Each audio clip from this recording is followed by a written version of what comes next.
right, welcome. This is Who Am I? And today I'm here with Nicole Carignan, VP of AI Strategy for Darktrace. Nicole, hello, welcome. Hi, thanks for having me. And for people who don't already know, do you just want to mention kind of what you do within the space of AI and for Darktrace? Yeah, sure. So Darktrace is an AI research and development company that is geared to cybersecurity. We take a very different approach than most of the folks in the market. We look at having a multi-layered, unsupervised machine learning engine to truly try to identify each of the assets within the environment, how they interrelate, how they cluster or relate to other assets within the organization, continuously learning so that we get like a good pattern of life for an asset, peer group, and organization. And then we apply dozens of different types of anomaly detector models, kind of like in the intelligence community or in the journalism community, you have cooperating sources. That's kind of how we feel about it with our approach to machine learning and AI. You can't just trust the output of one model, kind of compete them against each other, collaborate with each other, and then determine risk and rare activity within the environment to facilitate more advanced threat hunting across different domains as well. So not just isolated to NDR, but cloud, endpoint, IT, OT, SaaS, all the email, all the different domains, just to increase visibility and facilitate better AI augmented threat hunting. So that's kind of Darktrace's approach. What I get to do a really fun job. I work in our strategy org. And so we work with R&D, product, marketing, corporate affairs, thought leadership, GTM, customer success. And we get to interact with customers, get their feedback, work with R&D, drive a roadmap strategy as to what we want to accomplish, what's our short-term to mid-term to long-term goals as an organization, and what can we accomplish to continue to just make the defender's experience better with machine learning driven intelligence and data insights. Yeah, and I like the approach of not relying on a single output. I think that there's been a lot of talk about that with different tools that are being used for security classification right now and some of the issues around that. So I really like that idea, and we'll probably get into talking a little bit about how kind of the thought process or methodology behind that. And then also, I will just give a shout out to Darktrace here because I've been busted by Darktrace on red team engagements. So I have a lot of respect. I have a lot of respect for it because it's busted me before a couple times. So a lot of respect for the company and the tooling and its effectiveness. Great. So stepping back now, one of the things that I always ask about here is people's background. And so, a lot of times we talk to, hackers on here and people who do specific have specific skill sets within that space. And one of the things that I always like to focus on is drilling into not just how did you get your dream job, how did you land the job at Darktrace, but more kind of why AI, why computer science, and especially security specifically, because obviously you could have done a lot of different things, and it's kind of a different sort of field. There's a lot of, with hackers, we get into it for different reasons, right? So I'm kind of looking for those reasons of like, why did you choose computer science, security, AI? So I will say to some extent, I didn't choose it. It was kind of, I was being paid well to pursue it. That's always nice. So I was very thankful for that. But I will say, I will start off like my grandfather and my father. I was actually doing a memorial with my family last week, celebrating my grandparents. And this is something that I would tout with my grandfather. Both of them, the most cutting edge tech was always in our house growing up. As soon as something came out, we had to play with it. We had to tear it apart. We had to figure it out. We had to try all the different things. And so when people talk about video games, I'm like, we had Intellivision, we had pre-Atari, like we had like it goes back Wow. far. And so I kind of grew up in an environment where it was like we were always playing with new tech. My grandfather was an engineer, my dad was an engineer, and my mom was a computer programmer back with punch card days. And so it was kind of a Oh, little bit innately put in that we just continued to tinker. And then, so I was coding all throughout high school, and just because I was good at it, it wasn't like it was like something that like there wasn't a lot thinking that this was going to be a growing career field or anything like that, because this was in the early 90s. But I was just coding for fun. And my computer science teacher in high school put me in for a job at NASA at Houston Mission wow. Control. Amazing. And I got it at 17. Impressive. And at that point, I had modern dance scholarships to 2 dance programs in the nation. And I thought I was going to be a dancer. And NASA was like, hey, and like I said, they were paying me well for a high schooler. So they're like, hey, if you got a degree in computer science, engineering, or aerospace engineering, we'll keep you employed all throughout college and high school, or all throughout college and afterward. And I was like, well, I think this is going to pay better than being a dancer. Right. I was like, so I very quickly changed all my plans. At the time, I picked the best computer science engineering program in the state. Obviously changed a lot over the last 25 plus years. And I went to Texas A&M University, and there they kind of had like 3 tracks, and it wasn't official tracks, but it was how you picked your computer science electives around like what your focus and what you wanted to do. Sure. So I picked the track that was more heavily focused on AI, architecture, so assembly language, hardware, and mathematics. I took a lot of mathematics, like almost got a second degree in it. And I found that to be more interesting and entertaining. And I remember like one of my semester projects was graph theory maps before Google Maps was a thing. And so, it's kind of fun to see how like far it's progressed over the last, 25 years. Yeah.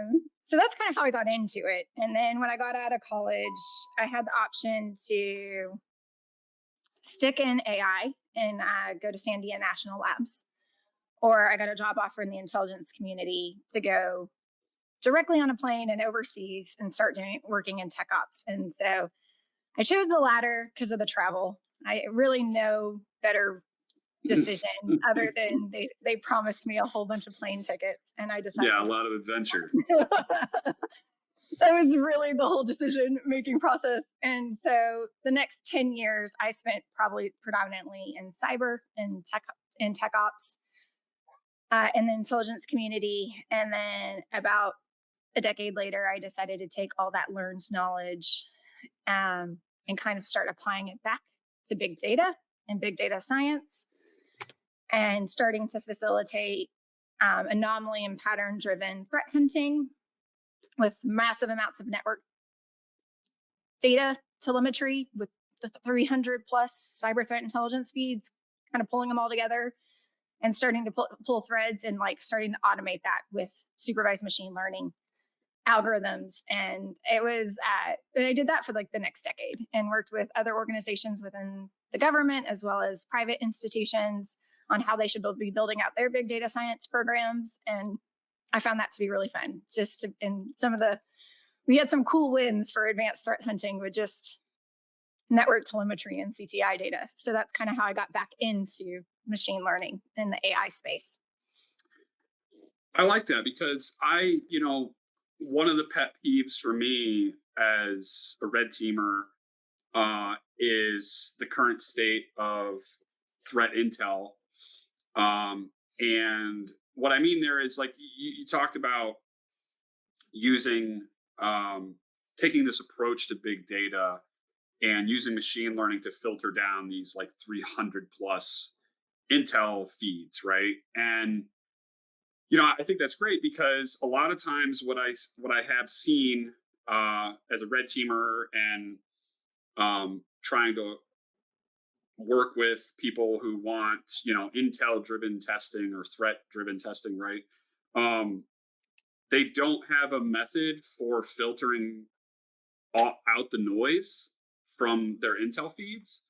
And so a lot of times they'll bring something to me and say, well, we want you to test this because this is what, is in this intel feed, or this is what this threat actor is doing. And I'm like, okay. I take a look at it and I'm like, that what they're doing, like those capabilities don't align with your environment or Yeah. whatever, right? There's some misalignment there. And I think the main driver, the reason is because they're trying to like mostly manually parse all this information with people. And I mean, it's a daunting task, right? And it's very difficult to filter that information down. So I love the idea of using, big data approaches and machine learning to help with that process, right? And really filter it down to actionable intelligence, right? Yeah, I mean, you can definitely use machine learning there. So as someone who has a rich history in cyber threat intelligence, it pains me to say this.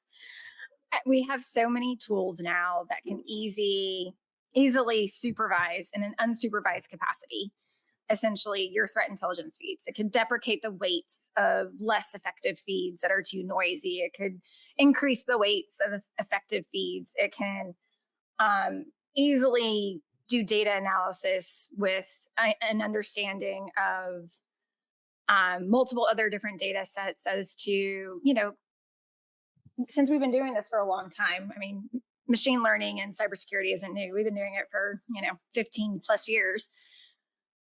But adversaries got really smart even in the beginning, where they would commingle benign activity with malicious activity. And that would you saw that all throughout these cyber threat intelligence feeds. So you would have to do some sort of data integrity process or some sort of filtering and deprecation. All of that we can do fairly well now with machine learning tools and good data science tools. But the problem is now the adversaries have machine learning tools at their availability. And so now they don't ever have to reuse a file with the same signature or hash or use an IOC. They can easily build out infrastructure a lot faster and a lot quicker and quickly burn. So our dependence as a cyber community on cyber threat intelligence, traditional cyber threat intelligence, I should say, is drastically dwindling. It's not as effective from a data science perspective, from a machine learning perspective, to be dependent on lists and feeds that may not always have relevant current information to action. So then this requires us to start focusing more on just the TTP capacity, behavioral analytics. Obviously, Right. CVEs will still have a big portion of this use within the machine learning defense perspective. So I think it's an interesting time, because we're definitely going to need to see like almost a deprecation of importance of certain types of CTI and an Yeah. increase of weight of importance of other types of CTI. No, I mean it makes a lot of sense, and it's something I've picked up on, just as I said, from my like red team perspective. Something I've noticed, kind of a trend, where I did start to feel like the traditional CTI stuff was becoming less sort of applicable or impactful for my operations, and for purple teaming and stuff like that. So definitely something I picked up on. Yeah, going to be interesting. Again, I just really like that approach of looking at behaviors and looking for anomalous behaviors instead of static signatures and more static indicators or IOCs, right? Yeah. And I think that I agree that'll be important as the adversaries gain use of machine learning and AI in different forms, where it's becomes very easy to kind of morph your TTPs a bit, right? It's like in the past, I know, a lot of TAs had like playbooks that they would basically run, right? So it's once you get initial access, there's just this list of steps, this playbook to run through. And I think, that will change or is changing. One, because of the advances on the defense side, right? It's always kind of a cat and mouse game. But also because of their enhanced capabilities with leveraging AI it brings down the resource cost of investing in variance with your tactics, right? So yeah, that's something that I expect that trend to kind of continue as well. And thinking about that big data science approach, one of the other things that I've kind of picked up on is this idea that these data sets are so large that are being used to train these models. And I think we've already seen a lot of public examples of the difficulties involved in sanitizing these data sets or even understanding what's in them. And I think we've seen that with, some of the models that are publicly available and commercially available. And then there's been, incidents where it almost seemed like the owners or the people providing the model weren't aware of certain data that was in it, right? And then that, of course, produces a whole host of problems because how do you remediate that? It's not as easy as like, oh, let's just go in our database and delete this proprietary data that shouldn't be in here or something. You can't just go in and remove it. So now it's like too late. And you've already got a whole business model established around this. You might have a revenue stream that's tied to it and all this stuff, right? And so now what do we do now that we're already serving up this model that has this data, right? So yeah, I just wanted to kind of ask you about the, challenges around these massive data sets that are being used to train these models and kind of how you're meeting that challenge. Well, yeah. I mean, that's so being in, I guess, the machine learning space for so long. I mean, one of the key and core principles that I've kind of seen get thrown out the window in the last 18 months has been data integrity. So, exhaustively filtering, cleansing, sanitizing, anonymizing your data sources, as well as having a diverse data science team that can put eyes on it to ensure it doesn't have harmful, biased information, especially in much more critical industries like healthcare or finance or other organizations that could have major implications to actual people. I think you and I've chatted before, we sit in a really much more easier ethical space and security when it comes to the use of AI versus some of the other industries that have a much harder ethical space to sit into. And so having an exhaustive data integrity process, having a great data science team, as well as a very diverse data science team to ensure that the data that you're going in and that you're training your models on is to the best of its ability. And it's an iterative process. It's a continual process. It's not like you've done data integrity, you're done. Like it's like ongoing as you continue to train models. And also there's like a big testing, evaluation, validation, and verification process to ensure that the output of this also meets all the standards of good data science principles. And so I think one of the key indicators that I kind of like to chat with people about with the use of, like, when they're talking about evaluating an AI tool in whatever field you're asking for, I was like, you really need to ask about their data science team and their data integrity process. Because that's going to be an indication as to whether or not they're responsibly using data and responsibly using machine learning with data. I think that's kind of key and critical. I think I'm going to quote him wrong, but I loved this. So Arnold Schwarzenegger was on a podcast with the Kelsey brothers recently. And of course, I had to ask him about AI because the Terminator. And he said, I'm not as concerned about AI as I am about common stupidity. And I was like, lovely. And like, that's for me, brilliant. Being in AI for so long, I think there is so much net wins to the use of AI. But what I get concerned about is just the irresponsible, stupid use of AI and the irresponsible, stupid use of data.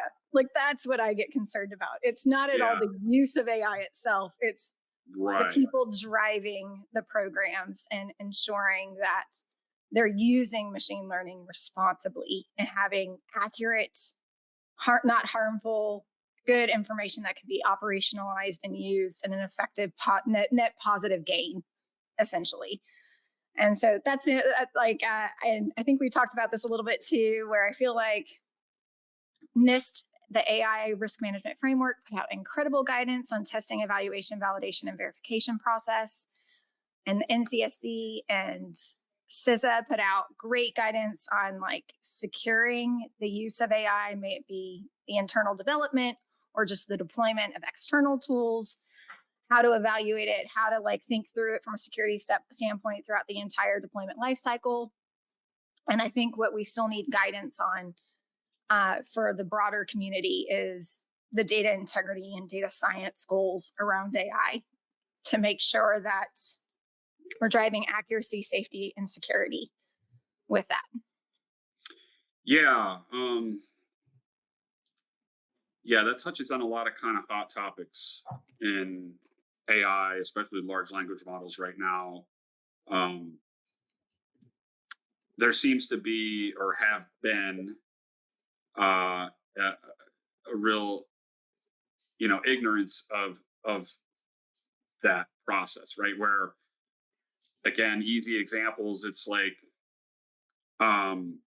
there's lawsuits that have been filed because some of these models they suspect were trained on copyrighted information or someone else's sensitive information, and it is a little concerning when you see it feels like a race to the bottom with the data integrity, almost, right? Like people want to be the first mover in the space, they want to capture the market. I get it. It's very powerful if you can capture market share early and kind of establish yourself. And then this whole thing is like, if you start generating revenues with, AI services, LLMs, then, well, you can take those revenues and feed it back into the system, basically, because the bigger the data, the more compute, the better the model you can make. And it's kind of a virtuous cycle there, right? But in it being a race, it kind of feels like people just want to throw as much data as they can into these training sets without really doing the due diligence, maybe, of data integrity. And I've seen some small adversarial examples or adversarial attack examples along with this. Something that we've talked about a little bit before, but this idea of, if an adversary can poison a data set and get a determined impact down the road, right? So, and this is, as soon as I found out that a lot of these models are being trained on publicly available information on the internet or YouTube or Reddit data, right? My first thought is like, well, what is stopping me or a threat actor from poisoning these data sets? Especially if I know that you're going to go scrape certain sources, I know where to go poison. I don't even have to get access to your data supply chain. I have access to it. It's public.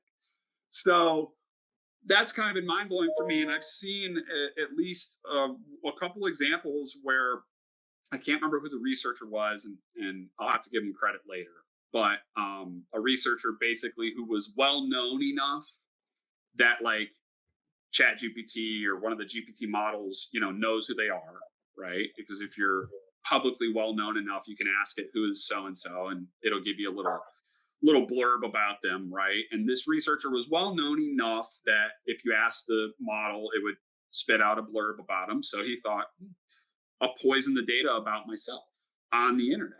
And then a future model, when he asked, who is this person, it spit out, what he had placed in online, right? In these various different places online. That's a really simple example. And you could think even where I saw another one where Simon, I think it's Willison. I'll have to again apologize to him if I got his name wrong, because he's a fantastic researcher in the space. I read all his stuff, but I saw just this morning that someone had fed in one of his blog posts about prompt injections to like have a model summarize it or something, and it prompt injected the model because it was reading this blog where he had given this example of a prompt injection. I think where it was Okay. something that it like tells the model that that it's a gerbil or something, and the model just started responding as this character when you asked them to like summarize this blog, right? So I got a great laugh out of that, but that's a small example, right? That's a small example of kind of poisoning a training set, even in introducing a prompt injection in a Yeah. sense. So you know, but if we think about that really from what could a well-resourced, sophisticated threat actor with time do, like a nation state, um, with this understanding, it does raise concerns about the integrity of these data sets that are being used to train these models, right? Well, the integrity of the data sets and the integrity of the models that are being used by everybody. And so, as we saw in the last year, a huge increase targeting IT companies so that they could target the supply chain vendors, suppliers to larger bases of targets or customers that they support. And we're seeing a huge, increase in exploits and vulnerabilities and things like Avanti, ConnectWise, Move It, and it's lucrative. It's lucrative for them to compromise one to compromise many. And so if we look at this from a machine learning and a data perspective, it's the same mentality. It's easier to compromise the big data providers or compromise the big LLM providers. And then you have a way to a data poison essentially and manipulate the models of larger organizations who use those same Right. data sets or models. And Yeah. so this is kind of an interesting, I think we still haven't wrapped our hands around really what all data security means. I think we've talked a lot about data governance and data classification and trying to like wrap our hands around DLP. But there is also going to be an element of data security wrapped around data integrity and verification as we kind of continue moving along this path. Yeah, definitely. Yeah, one of the things that has become concerning for me, and I think you'll appreciate this with your Intel community background as I do, is I at first I started to hear rumor that maybe some of these big movers with the large language model space maybe didn't have great traditional security focus, IT security focus. But then even worse is now I'm hearing kind of rumor that they have very poor OPSEC in terms of like, being out at the bar and talking about proprietary information, and it's like, how, if you've been involved with Intel community at all, or even like just within the DoD or something, there's a lot of training, there's a lot of discussion about how you act outside of the office and, how people may target you for Intel operations. And it's like, if nobody's talking to these, you know, uh, ML engineers, AI engineers about this, they should be, because I have to believe that Chinese, Russian, other threat actors in the space are going to be targeting these people very directly, and it's a real concern for me that's like that I'm hearing rumor that there's kind of there's this real lack of operational security because yeah, I mean, as an attacker, your return on investment, if you can either affect the models that they're making or steal the weights, get information that allows you to start building your own model based off of information you've gathered from them. And there's a fancy term for this within the OWASP I think, guidance for large language models. But this idea that even if you could just get enough information about how models are built and the weights, you could start building your own model based on that and effectively kind of steal the model without gaining physical access to it, right? So there's all these different elements of security that maybe have not been getting as much focus in this space. There definitely is. And we are at the beginning of a new arms race, right? Yes. And so and also different than the days when I was in the government and probably the days that you were in the government. We knew who the players were, Right. and we knew the terms of engagement. We like we Right. don't know who the players are anymore. We don't know the term. There are no terms of engagement. Like, it's a very different operating environment as a whole, and we have so many private players like myself, like yourself, like some of the big tech players out there that are really like the tip of the spear in cutting edge technology. And they are going to be targets. I mean, inevitably, because the first to win almost kind of mentality that we've had for over 100 years, essentially. So it's easier to steal than to build it yourself, and also like learn from the lessons of others to continue to innovate. And so there's definitely an importance of all security practitioners should now consider themselves AI security practitioners. And if they're not doing the research, if they're not putting in the reading, like I know that you said one of your mentors told you that all you need to do is read. And I'm like, yes, because as security practitioners, that is what we need to be doing right now, because all of our focus should be on trying to secure the use of AI, as well as obviously secure the use of our organization and our organization's use of AI. And then we need to start to think smartly and innovate in ways that we can protect the data connection points between our data sources and our models, protect how the data is used, protect the data integrity process, protect how the data is post-processed and operationalized. And then ultimately, too, from a safety perspective, we as defenders, we have more on us than our adversaries do. So we also have to adhere to ethical practices and safety Right. and privacy practices. And so there's an element of, I don't think we should shy away from AI. We should whole-fledged adopt it and like immerse ourselves in it so that we can be a part of the solution and not the problem.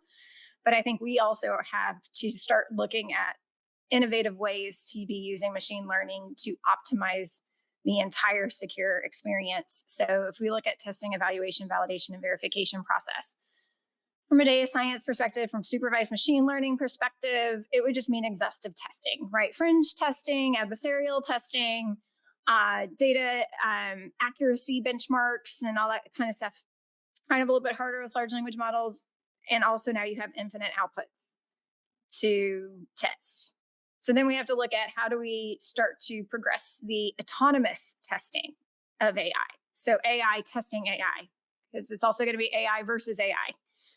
And so how do we use machine learning from a critical perspective to sharpen, I think, the use of AI to drive accuracy, optimization, safety, security. So yeah, any of our fellow security practitioners listening to this, we can give you textbooks. Jump to the dark side. We need every single one of you. Yeah, that's a good point. And as a note, I will be sharing. I know you shared a lot of resources with me in preparation for this chat, and we've shared a bunch of stuff back and forth over time now. So I am going to be including either in the description or I'll do a post, with the extra information. But I'm going to be providing a list of resources and references that people can go take a look at. So security people, please, do so. Go check that out, because yeah, I agree. It's one of the things that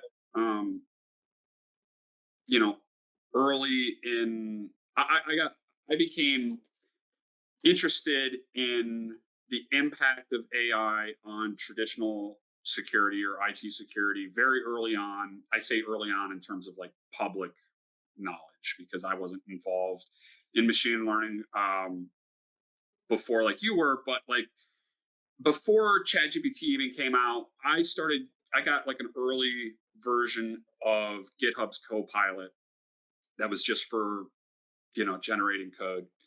And as soon as I started using it, I started thinking about all these like traditional security impacts and everything. And I started trying to go around and kind of encourage security practitioners and red teamers to start to think about this. And it has been difficult. I thought hackers, especially, you give them a new piece of tech and they're going to be like excited to rip it apart and figure out how it works and get involved with it. That's usually how it's gone.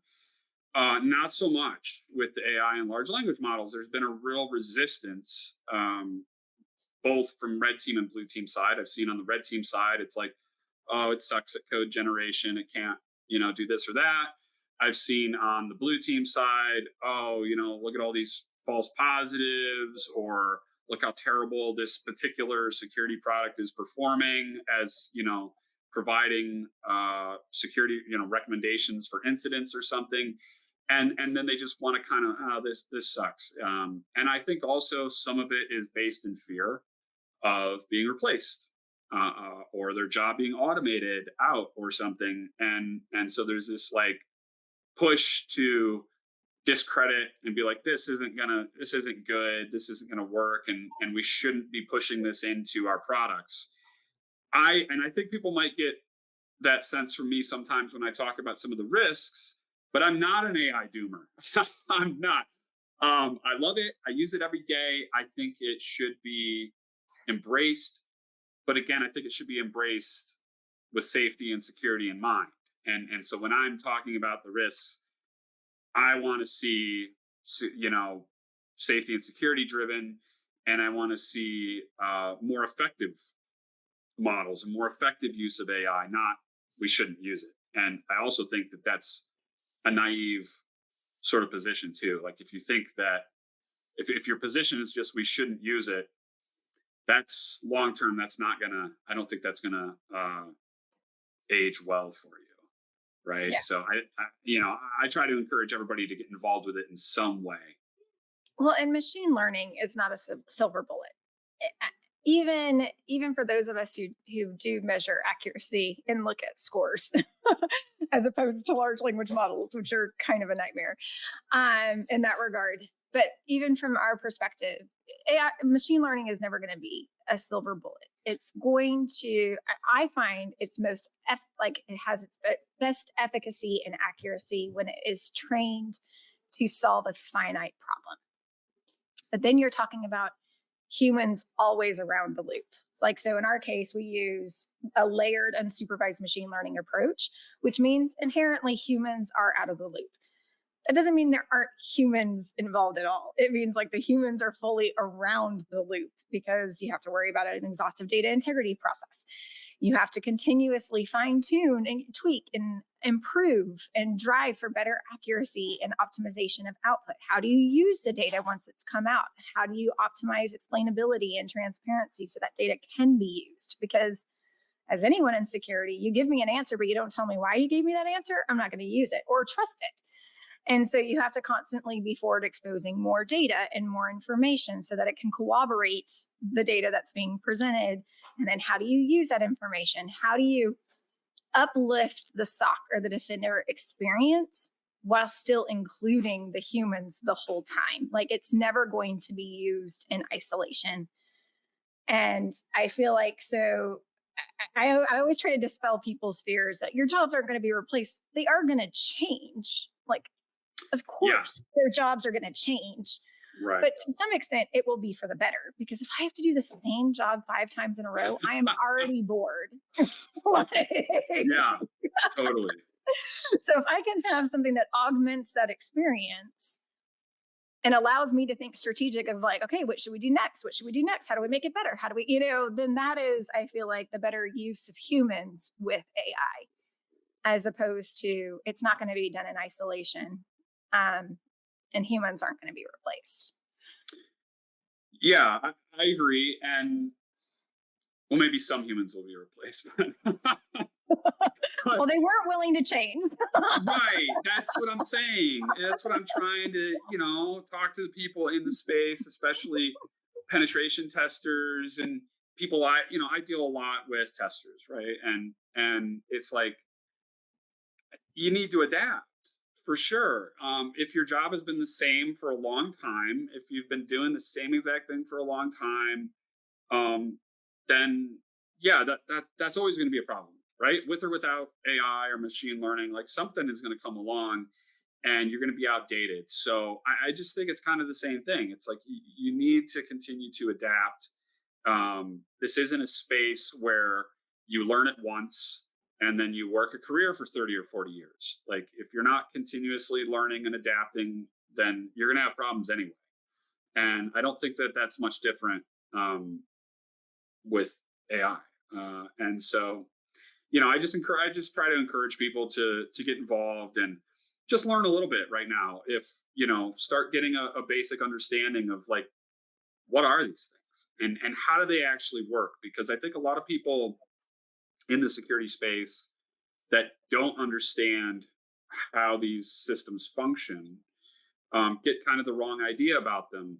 And I think that once you begin to understand how they function, you can understand why they produce an output that you're not looking for, and how that might be changed. And so, one of the things that you brought up and some other people, some other researchers that I talked to have brought up to me is this idea of not having like a single model that you're trusting the outputs from, but having like a network of models. And that network of models not being just a network of other very generalized models, but having a network of like models that have a more specific task. And you brought this up to me the other day as well. So did you just want to talk a little bit about kind of the difference with that mentality, that approach? Yes. So there's two aspects of it because I kind of am researching the defensive side and the offensive side at any given time because we want to be prepared for where the offense is going. So from the defensive side, and that kind of falls more in the data science capacity. When you layer the use of machine learning models, you have different machine learning models that are focusing on specific use cases or objectives, and they also have different feature importance, and they have inherently a specific perspective.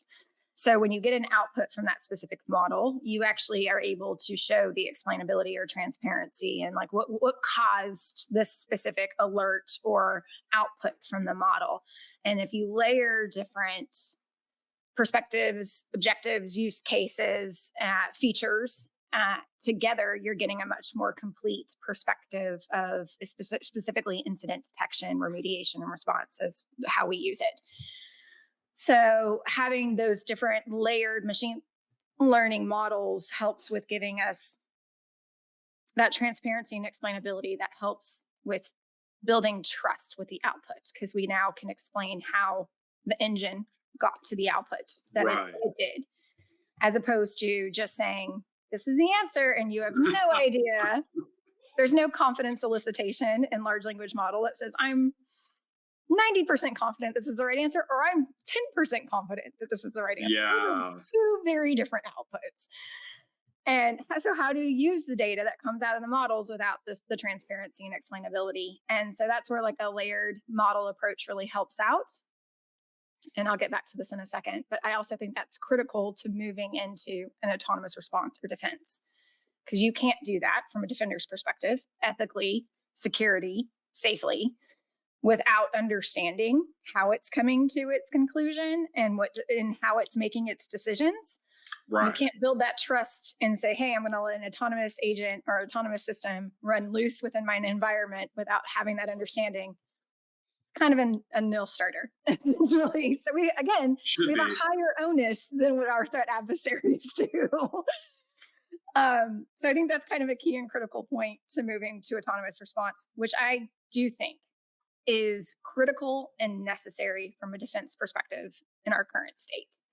So now we're going to jump over to the offensive use. So I sent you, like, because I love researching this, because I'm always like, okay, what are adversaries doing now? What are researchers doing in benign areas that if I were a well-funded threat actor group, this is where I would spend my money researching to have the biggest bang for my buck.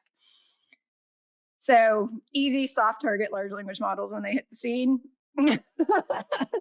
Jailbroken quite easily. Yeah, very soft target. Large language model-based autonomous agents. So we saw a rise of autonomous agents last year, and they were fun to play with, right? Like not sophisticated decision making, more fun to play with. But I think, as I told you, since I haven't been on the offensive side for a while, it allows me to operate more sophisticatedly than I would be able to normally.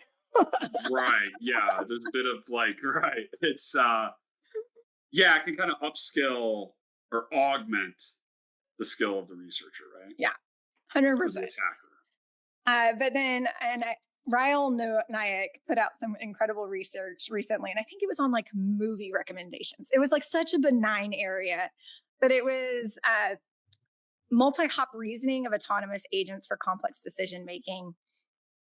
And I was like, this would be a game changer, both offensively and defensively. And then I sent you another article, and I don't even remember who the guy who wrote it was, but it was on the Medium just last month, where they were talking about, okay, again, machine learning models aren't going to be great at everything.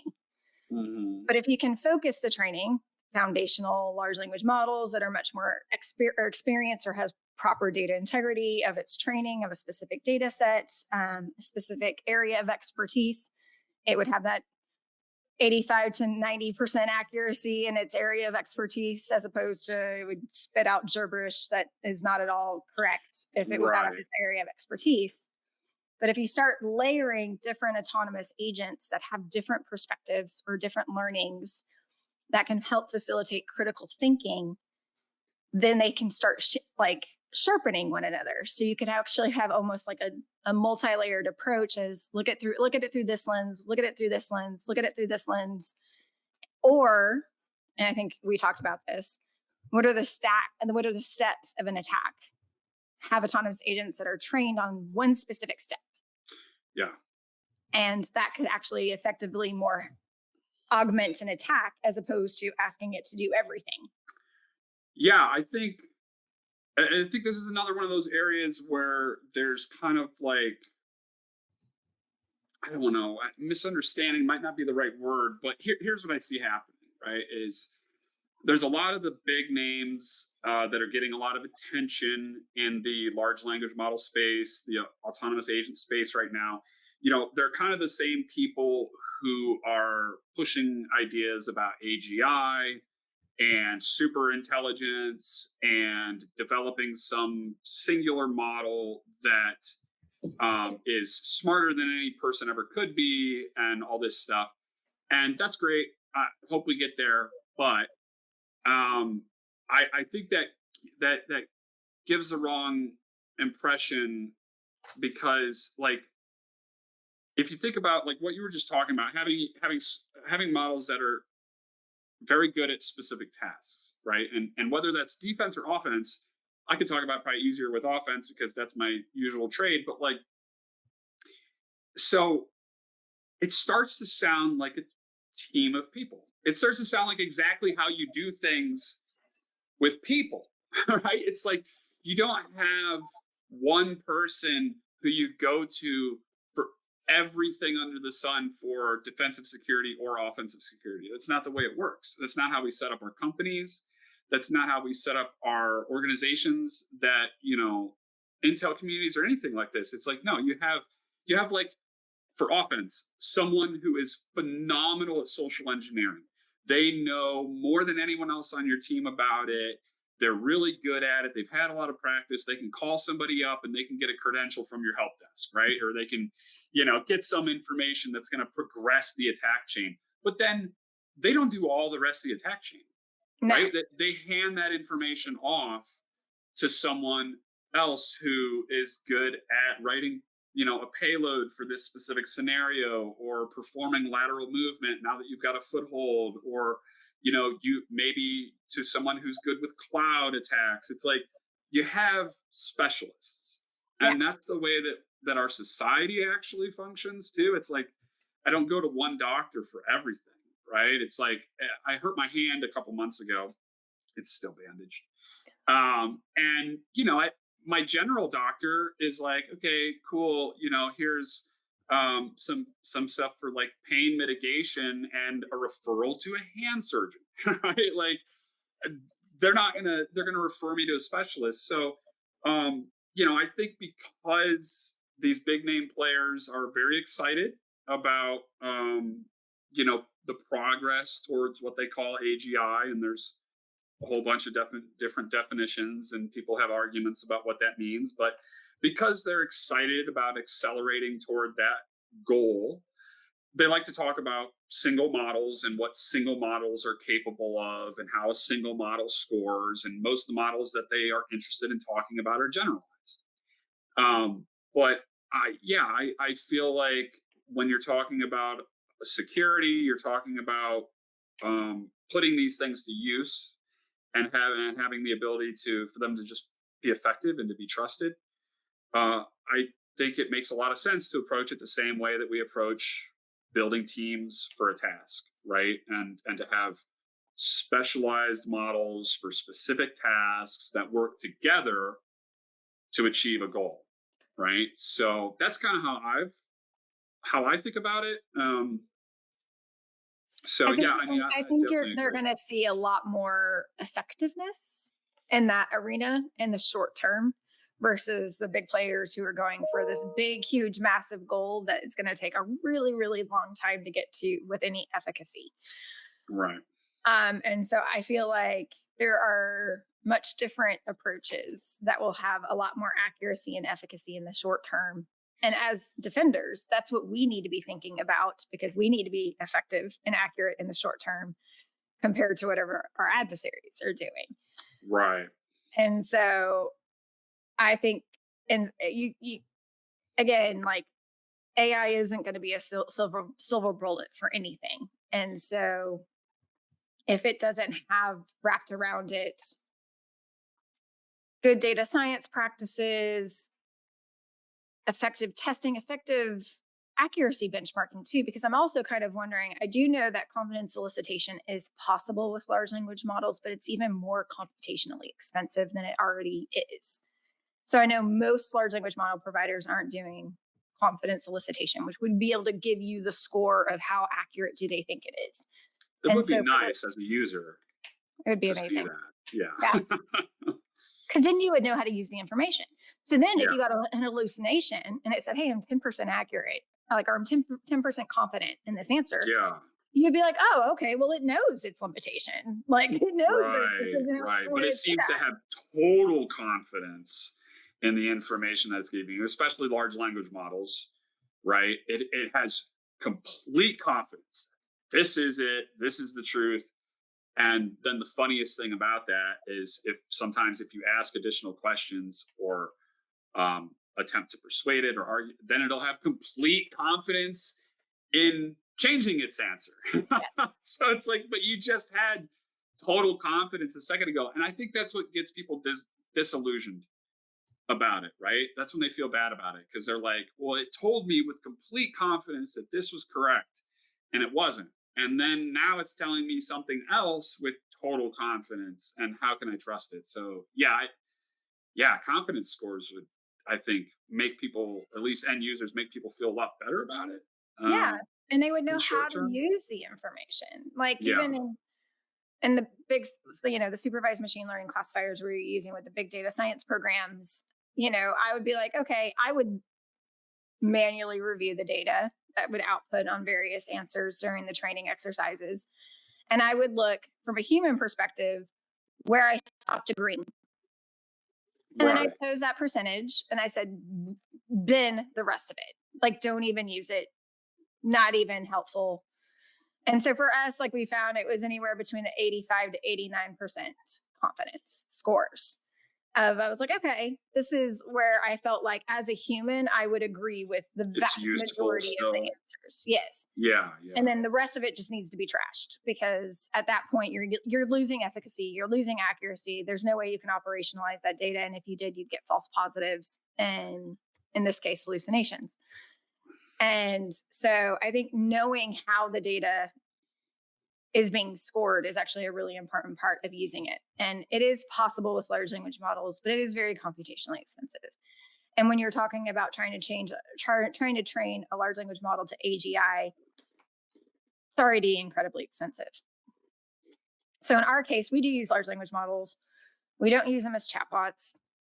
We do use them for Interesting. classifiers for what it's really good at, which is understanding language. Yeah. Right? That's what it's good at, right? That is what it's good at. I think a lot of people lose sight of that. That's actually what it's good at. Yeah. That's its use case. It is really good at understanding language. And so we use it and we've trained it on a much more exhaustive data integrity set that is completely proprietary, that we have control of the data. We know how it's training our large language model, right? We have played around with some of the external, like larger language models, because there is a very, very different definition of what we consider our large language model versus like others' large language models. Yeah, sure. And you're going to get a better fluidity of language. So for chatbots and stuff like that, you would get a better fluidity of language the more data points that you train on. But we're not looking for fluidity of language. But does it also become more generalized and kind of lose effectiveness on specific tasks it seems like a kind of a catch-22. It's like, I want more language fluidity, so I'm going to increase, the data set. I'm going to make it a larger model, but now it's more generalized also, and maybe it's not as accurate on specific tasks. It's like an unfortunate trade-off. And that's where I foresee like one of the strongest use cases for a large language model in this capacity would be translation. Yeah. And we would have much better translation capabilities in that regard. So I do feel like that's a pretty strong use case for a very, very large language model. But again, from a data science perspective, data in is data out, and especially with large language models or generative AI that's text-based, it's probabilistic predictive modeling of the language that it would learned on. So it's going to directly output whatever it's trained on. So it is static. It's hard to incorporate new data without retraining it unless you're using RAG or data sourcing and all that kind of stuff. And that presents its own new challenges when you do that. Yeah. Yeah. So we use it to categorize. We use it to understand the language. We use it to figure out what is the language that is being spoken. Are there changes in tone, subject, sentiment, inducement? And we use the large language models for what it's good at. There's like a lot of stuff that can be used with vector databases. Vector databases isn't a large language model thing, but you can actually look at shifts and changes over time between learned patterns and relationships between two things. It doesn't have to be with a large language model, but it can be. So that, people are using that to facilitate knowledge sharing between large language models, but you can also use that to just analyze any data as well as changes in that data over time. So a lot of the things around large language models and vector databases and all kinds of stuff, they're incredible use cases and applications that are much more finite that can also be pretty effective. And so I don't want to say I'm again, big proponent of the use of AI, but use it responsibly, use it correctly. I should almost say use it to where you're driving an accuracy goal. You're driving, how do we use this? How do we make this easier for whatever the specific use case, feature, problem that you're trying to solve? And obviously there's a huge security mitigation issue that you have to deal with prompt-based interfaces. That's not my problem to solve. Yeah, thank goodness, right? Yeah, that's a huge one. Yeah, the prompt-based interface is a huge issue. from a security perspective. And then the other thing is like these multimodal models, and especially ones that generate images, video, voices, present a lot of ethics and safety issues that I'm sure you also are glad you don't have to consider for your use case, you know? For Darktrace, I don't. Right, right, right, Like at the same time, I mean, you know this about me. Like I wasn't really searchable before a couple years ago, and then of course, like right when I come out and like people can actually see my face and I do videos like this, now we have the technology that people can start trading on it, and I was like, great. yeah, yeah, pretty much the same thing for me. I was not searchable years ago, and now there's plenty of data points that for voice cloning and deep fakes and all sorts of stuff, right? So yeah, that figures. Yeah. All my years of paranoia finally paid off after I let go uh, and became public. So yeah,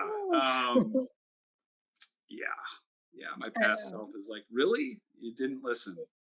But yeah, yeah. I mean, there's a lot of issues there that I'm glad I'm not having to directly solve. I feel for the people who are. There's huge challenges, right, with this stuff. And I actually I do want to give a little bit of props though. As much as I don't mean to trash like OpenAI and Microsoft all the time, but I probably do a bit. I'm hard on them. I should say that. I'm tough on them. It's tough love, but I actually have to give them some props here for not rolling out Sora and video and voice cloning. I know they have it. I know they've demoed it, and then they've held it back. And I got to give some props there because as much as it is a race, and you want to be first, and you want to capture market share, and they have done some things that I've frowned on. Um, I do applaud them for holding that stuff back. How much longer they'll hold it back, I don't know. And what Well, legally, we security have safety? protections in place for stuff like that. And so, like, surprisingly, even though we are most of the time behind the curve with technology when it comes to our law, the Yeah, use of a person's face, their likeness, imagery, right? their voice, their likeness, all of that is actually already legally protected, which that's a Yeah, hard obstacle to come out commercially with. It's not to say people aren't doing it criminally, but it's right. hard to come out with that commercially when we actually already have legal precedents in place. Well, I mean, a great example of that is what happened with GPT-4o recently when they Oh, with released it. Scarlett Johansson. I mean, but she Yeah, immediately sued them. She had a legal. he was on top of it. She was Yeah, like, done. yeah. I mean, yeah, it seemed like a self-inflicted wound from OpenAI. It seemed like it was avoidable. Um, I, but I get it. I get it. They wanted the. I mean, PR is PR, right? Like even bad PR is good PR in a sense. So, I get it. I still remember the old like voice on like Windows that was like really robotic and terrible. So I get it. They want to have a good one. Okay, cool. And it's plays off of pop culture and stuff. I get it, but yeah, I mean, even in that case, it's debatable if it is her likeness, and they still got a cease and desist, and they still pulled it. Um, so I was a little concerned early on that some of these laws wouldn't be respected because I saw kind of some of the laws around copyright maybe not being respected, and stuff like that around the material being used to train models and some of the outputs and stuff. So I thought, oh, they're just gonna do it. They're not gonna care. They're not gonna respect this law. But I've seen some incidents now where that has not been the case. So I'm a little more optimistic now about that. I was a little concerned about because especially if you were someone who was in the media, and often you have to sign these documents that say that this company can use your likeness. It's like, okay, well, now that this technology exists, do they even need me in the loop? Like, I already signed something that says they could use my likeness, but in order to use my likeness in the past, they'd have to pay me to come record something or show up somewhere. But now they already have the agreement that says they can use my likeness, and now they can generate me. Is that okay?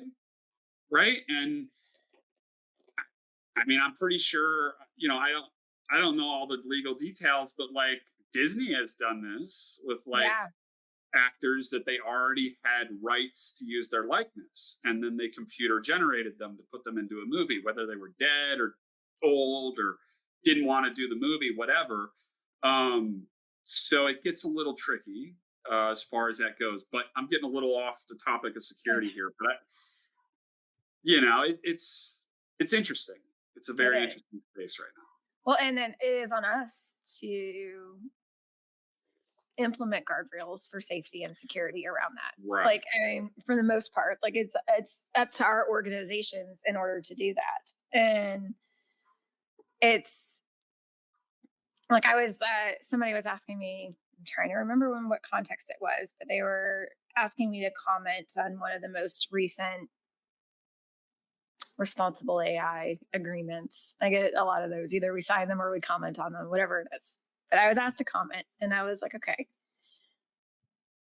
I'm like, I'm always like, it's a good first step. It's a good first step. It's a good first step. It's a good first step. I feel like I'm always saying that, but I'm like, I do feel like there is an onus to pull in security at the beginning of any AI adoption journey, and to start putting forth frameworks for security, responsibility, safety, and ethics across the board.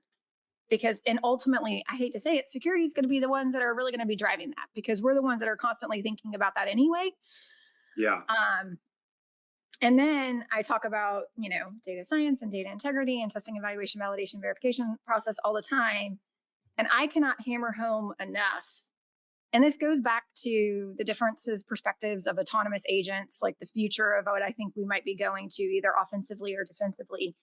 But if you don't have differences of perspectives, you're in an echo chamber and you're not achieving any of your goals.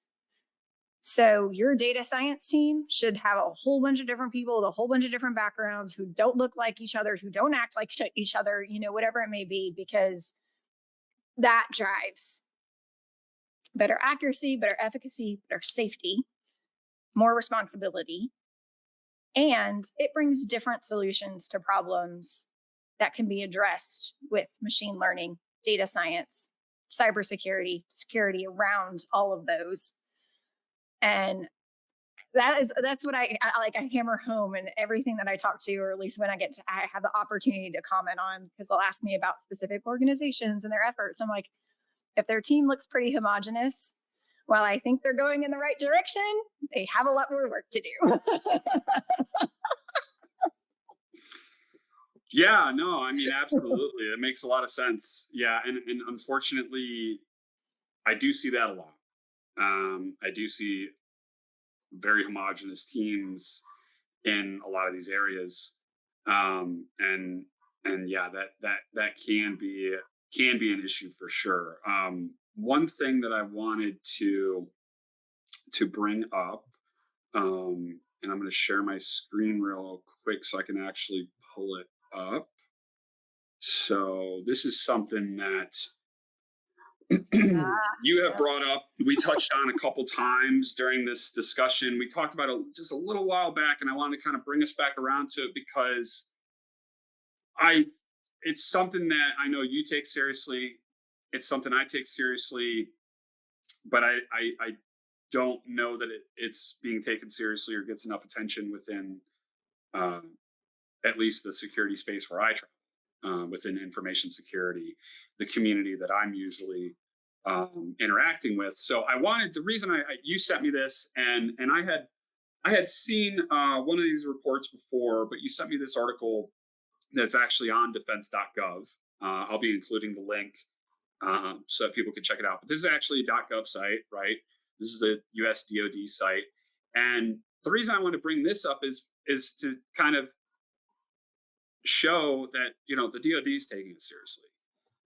It is something that I think to take seriously, and there have been at least some early examples of what this might look like. I want to give a shout out here to Dreadnode. I think they're doing fantastic work. And if that's another source too, if people are interested, they have like a whole CTF thing there called Crucible that you can get like hands on and learn about some of these attacks. But I know that they're doing some work with agents for offensive operations. I've done a little bit of this work myself. But I want to give credit to people where they are doing it, because I don't think enough of it is happening on the public offensive side of the house. I am positive this is going on in private. I'm sure that this is being done by threat actors, nation states, what have you. But of course, they're not going to make it public. Just like, I mean, even unfortunate for the community, but in the red team space, outside of before AI, there's been a real problem with a lack of information sharing because defense has gotten better. So EDR, things like Darktrace, start to bust us on operations all the time, and the red team community kind of realized, like, wait a second, I'm putting out my TTPs, and I'm giving them the information to stop me. And what I've seen a trend is red teams, pen test shops that have red teams and do their own R&D are not sharing it, at least as much. But much of it they're just keeping back completely because they need to be able to conduct operations. And it's not, I'm not saying like everything should be open sourced, all your trade craft. Not saying that, because that's not feasible either. And you have to be able to conduct operations, and you can't emulate adversaries whose tradecraft is private with purely public tradecraft. Okay, so I get it. But there's a severe lack of information, especially in this space. So bringing it back to AI, the DoD here has this article about the use of artificial intelligence for offensive operations and defensive operations. And this idea that there will be a battle between AI and counter AI in the future, right? And I think we are on the cusp of this. I think it's right around the corner. Yes. And I see very little discussion in the information security circles I'm in about this, and almost no serious discussion. That's terrifying. Okay. Because I do talk about this a lot. So, I know you do. I'm like, oh goodness. Okay. So one of the things in this article too, and from a defensive perspective, right, with the adoption of the use of AI, wherever they're using it within their organization, or within the federal government or within private institutions, you're now, in many cases, introducing a product solution that now has infinite outcomes. And so there's a need to start even testing your AI with AI so that you can continuously be testing infinite different use cases. And I think this comes even more critical, especially if you think about it from a government perspective. If you think about autonomous vehicles, autonomous drones, autonomous weapons, like, you need to be able to continuously be testing to make sure, ensuring that the outcome of whatever product that you're using or solution that you're using is operating the way a human operator would perform, right? Like that's the gold standard, right? Yeah, and they're already been hearing some problems about that, right? And we can touch on that in a second, but yeah. So there's an element of, you have to use AI versus AI in order just to properly test all of the exhaustive infinite outcomes. Then there's an element of, now we need to test our AI against how an adversary would attack AI. Because that's the cool thing that I think out of the last 18 months. Sorry, I shouldn't say this is cool, but it is cool. Where AI has been around for a long time. The use of AI has been around for a long time within security, within the government, wherever. But the term adversarial machine learning, the attacking of machine learning models, that is relatively in its infancy. This is new. This is a net new. Right. And so now you're talking about, okay, now I have to prepare whatever my solution or products are from the attacking of adversaries. And may that be AI attacking AI or just humans attacking AI, one of the two. But now we need to prepare for that. And so I liked that they actually put that call out in January to get people in the right mindset of, if you're going to go on this crazy AI adoption journey and what we're considering a tech revolution, you need to be prepared that it will be a target. You have introduced new targets into your organization, so you need to test that rigorously so that it doesn't itself become a bigger problem. And obviously they're preparing for an arms race of sorts of AI, where they're preparing for an AI counter AI. And we are already seeing it at Darktrace. I feel like every month they put out 4 to 6 blogs of, we have, again, security practitioners are reticent when it comes to AI or the use of AI if they don't understand it and if they don't understand how it's come to its conclusion. So there's a huge period of time where we sit in what we call human confirmation mode, which we're just alerting them like, hey, we saw this abnormal behavior or this risky behavior. This is the action that we would say. And a lot of times it's a very surgical approach. It's like, cut this port for an hour, block this connection to this external endpoint. It's not like a busy, pervasive, disruptive action, but it's just to mitigate the issue, to buy human defenders time to come in. 4 to 6 times a month, we write a blog. It's way more times than that we see this. But the humans didn't get to the alert in time, and they didn't actually perform the action in time, and the attack progressed through the entire attack kill chain. Yeah. And so then we're saying, okay, you need to start working toward autonomous response just to buy you time. We're not saying this is the silver bullet. We're not saying it's going to replace all your analysts, right? No, because you still need to fully remediate it. We're not going to go in there and start wiping boxes. You still have to fully remediate it, but buy yourself some time and mitigate the damage and the potential spread of the incident, so that you can get it there and actually take much more disruptive actions to the organization that we would not take. Yeah, and that's so a great point. It's a different mentality, though. Like every organization that I work with, they're like, "Oh, we would never go to autonomous response." And I'm like, I get it, but let's get you into it. And we have a model editor, which is our post-processing model editor. So it's all logic-based decision tree post-processing that is completely controllable. I'm like, you have complete control. We're not handing you a black box and saying, we're going to do everything for you. You have no idea what we're doing. Yeah. I'm like, you have control, you have transparency, you have explainability. You can figure out, how do you operationalize this information? You can dictate the actions. You can dictate how long those actions take. You have control. Right. We will suggest what you should do, but you have control. And I'm like, how do we get you to a point where you can start trusting the output of machine learning to get you to a safer spot, to just buy you time?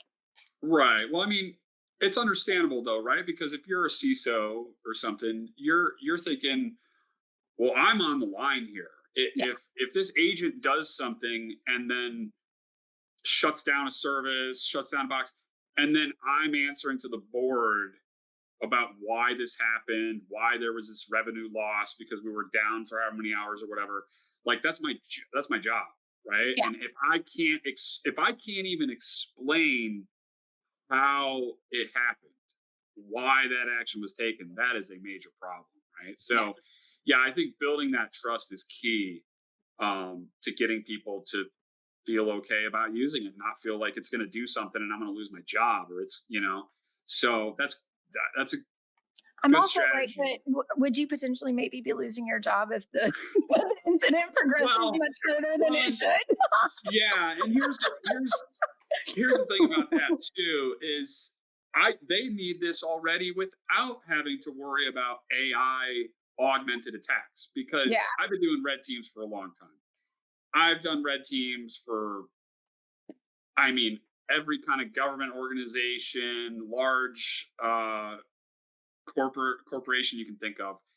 And one of the things that is almost guaranteed across the board is that response is slow and that It it's is, and slower than that's what I causes am. more damage. It's slower than I am to operate, right? And there's so many times that I would get hit up on like a Friday and they say, "Hey, we got this alert. We saw what you did on this box. You know, we caught you." And I'm like, "Oh, that's cool. I was there like 4 days ago and I already have everything. I'm done. I'm writing the report. I've left the network You're already." like, "I'm glad you found us 4 days later." Yeah, I'm like, I've exfilled everything already. You know what I mean? So it's like it's just the response is just too slow. And there's also been times where when I'm operating on a red team, I'm very meticulous about when I'm going to take an action. I'm thinking through on how it's going to be seen, the systems that are going to ingest it, what the human analysts are going to think when they see it, the events or whatever, and I make a decision whether or not I'm going to take that action based on the expected response. Which is And there's exactly been, what the adversaries are doing. of course, and there's been a number of times where I have been in a situation where I think, okay, I'm not going to take this action because I could get burned. And I move around the network some more. And then I reach a point where either I really need that information and I don't have another way to get to it. And now I think about, okay, I didn't want to take this action because I could get burned, but how long is it going to take them to respond? And what am I going to get out of it? And I've often taken the action anyway, knowing that this team, they're going to respond in at best hours. And I already know where I'm going after this hop. And I'm going to have the data, have exfilled it, and be gone by the time they get here. So I'm going to do it anyway. And so defense has been too slow, Yeah. very slow. And it's difficult. But I feel like they've needed autonomous agents for response for a long time already, without even worrying about being attacked by AI autonomous agents or something. Just being attacked by a single operator, you're already too slow. And so I feel like it's been needed already. From So my perspective. there's that challenge that I get really frustrated because you get it. And I think folks who've worked in the government and probably have dirty knowledge, we get it, right? The second part is then I meet with folks and they're like, "Oh, well, I looked up that endpoint and it wasn't on any list. It's not malicious." And I'm like, "Oh gosh." And so they want an EDR, an NDR, or whatever product to only say, "I'm alerting you for only malicious activity, and this is why." Right. They don't understand that that is not helpful because we are totally changing. The threat landscape is totally changing, and you're never going to get that threshold anymore. And now we're like, I have to like convey to them like, no, it's more important to see when an asset starts operating in a way that it normally didn't Abnormal. before. Yeah. That highlights more sophisticated adversaries, insider threat, lateral movement, or even just a misconfiguration that was inadvertent. So Sure. when we escalate something to what we call like a critical incident, we're not saying this is malicious. We're saying this needs human eyes on it immediately. Right. Yeah, that's a different approach, right? I think that's an improved approach because often, again, when I'm doing red team operations, I understand that I know what they're looking for. And it's like, as long as I can avoid those big red flags, I can get away with a lot. Yeah. But if they're able to capture and act on just what's abnormal, what's not usual, if they've developed a great baseline for activity, say on You're a right. server You or can't something. you can't do anomaly detection without a baseline. Like, and we do Right. have a You lot of have to folks have a who do good that. baseline. Yeah. And I've seen where, you know, people want to detect anomalous activity, but they have no baseline. And I'm like, "Uh, if you don't have a baseline, what are we even looking for? You don't even know what normal looks like. So Yeah. how are you gonna You're identify just doing a abnormal? KNN model and hoping for the best. Yeah, I mean, so it's yeah, I mean, we need to move to a place where we're not just detecting on static type stuff that we know is bad, right? I get so frustrated and annoyed sometimes with the blue team side of the house where they're like, well, we detect Mimi cats? Can we detect cobalt stripes? I'm like, that is not the right question to be asking anymore. That's a question for 10 years ago or something, like it's just an outdated view of the landscape. And I'm like, there's so many different ways for me to achieve the same objectives as an adversary. If you're just thinking about catching a certain tool, a certain IOC, I'm sorry, I'm going to eat you up. Like it's not going to go well, right? And And that's I'm not totally giving speaking of like adversaries. what's that? I'm totally giving adversaries an idea, but I'm sitting there. I'm like, if I were an adversary, I would just be taking all of these very commonly used tools and just changing them a little bit Of and selling course, the variants of and just course, pocketing. yeah.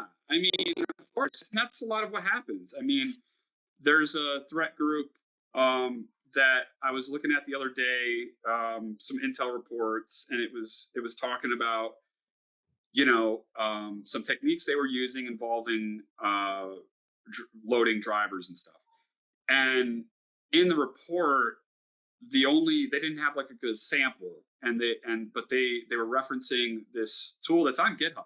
It's 3 years old, um, and and I'm like, well, yeah, they just produced a variation of it, Yeah. right? Because all you have is the one that's on GitHub, and you build a detection for that specific tool, but if they have that tool too, they have the source code too. They can go modify it, look at how it works, change it, tweak it. They know what you're building the detection based on, right? They know this is the tool that you're building your detection based on. I can make these changes. I can change this API call. I can change how this memory gets copied. And now your template for a detection doesn't work, right? So, yeah, I mean, it's what threat actors have been doing, the better ones. Yeah. It's what they've been doing for years. And so, yeah, we really need to move to a place. Hopefully, And now, AI will help us get there, for more anomalous behavior based detections. yeah. And Totally agree on that. it's changing the mindset of the broader security community to like, and again, but like even the security community, even like and their boards and their executives, they're like, oh well, AI is going to be the silver bullet. If you don't get in there and actually use it and understand how the machine learning models have come to the conclusions and how do I operationalize the intelligence that comes out of it, it's not going to do you any good. It's going to be a paperweight. Yeah, it's actually going to produce churn, Yeah. if you don't know, because then you're going to be potentially taking outputs that don't make sense and trying to use them. I think this is what happens a lot with people who have, like I said, become disillusioned with AI because they had no exposure to AI or understanding. Now they've been exposed to large language models that are very generalized, and it produces churn sometimes if you're, say, trying to use it for code development, and you don't know, you're not a really uh, advanced programmer maybe, and you're trying to use it to upskill yourself, augment your skill set. But if you're working in a language you don't know really well, it might give you something that's going to send you down a rabbit hole that just wastes your time. You could just waste hours on it.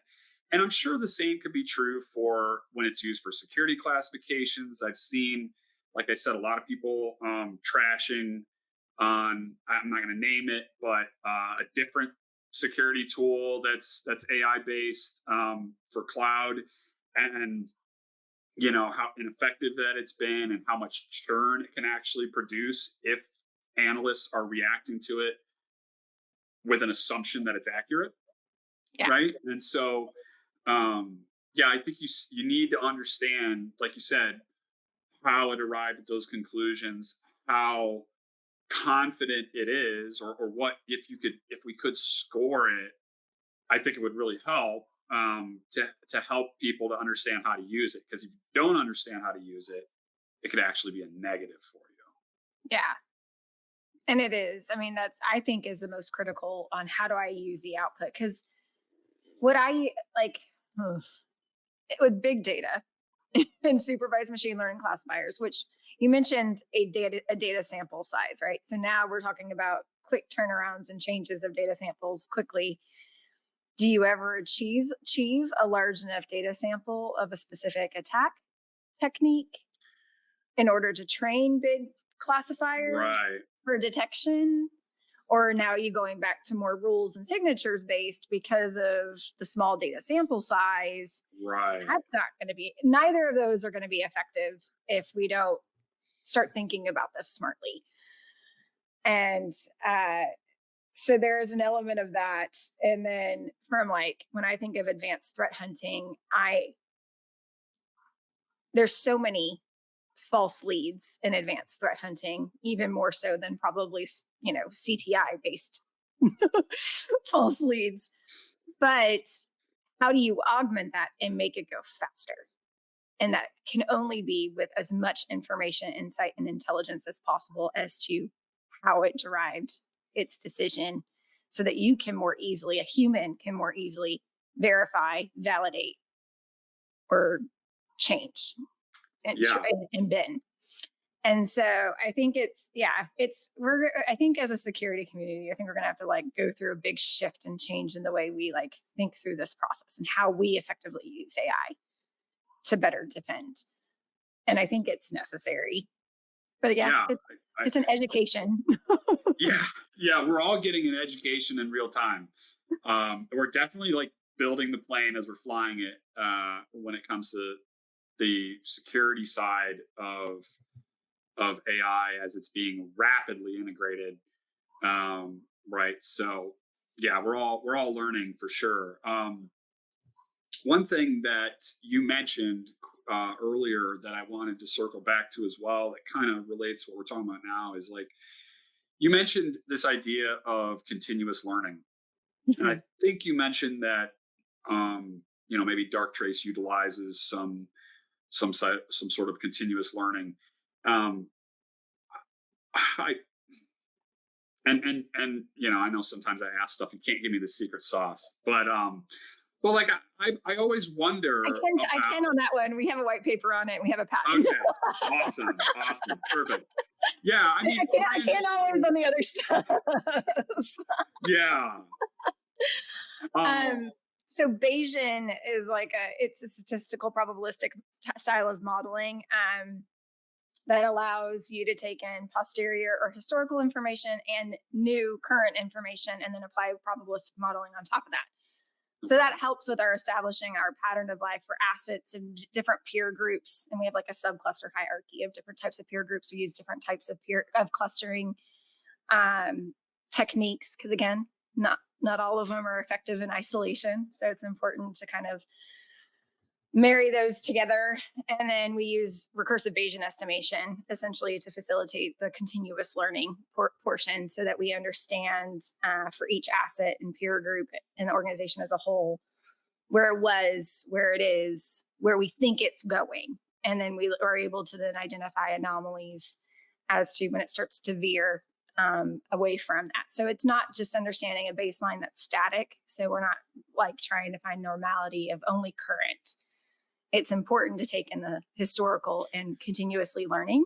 I see. Okay. So it's not static, which is the case with most supervised machine learning classifiers or regression models, or large language models, even static, pre-trained. And it's dependent on the information it's training on. Yeah. where in our case, our engine is constantly ingesting in new data. So it's continuously learning. So, well, my question about that, and because I am, when it comes to security, I'm extremely like cynical.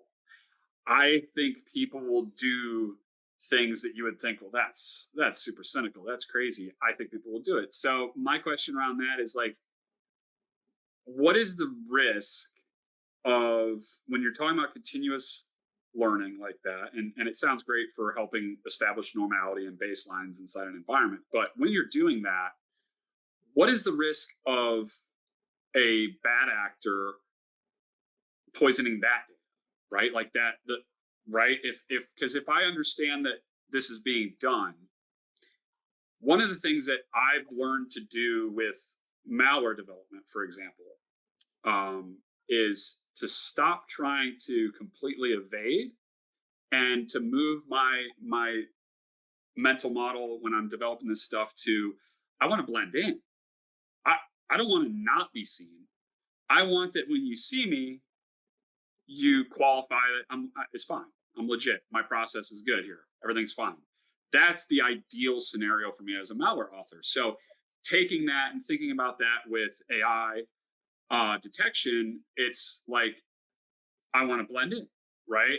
I'm not going to hide. I don't want to hide. I want to blend in. So if I can start to think about ways to do that, one of the things that I think about is if I know that someone is doing some sort of continuous learning process or doing that to establish like normality baseline, how can I get in there? How can, as a bad actor, how can I get whatever I want to achieve? How can I get that in there to where it's seen as part of that normality, right? Yeah. And I mean, I think that's obviously that's what adversaries are thinking, right? Especially if they know that a customer is using Darktrace, right? They're thinking that too.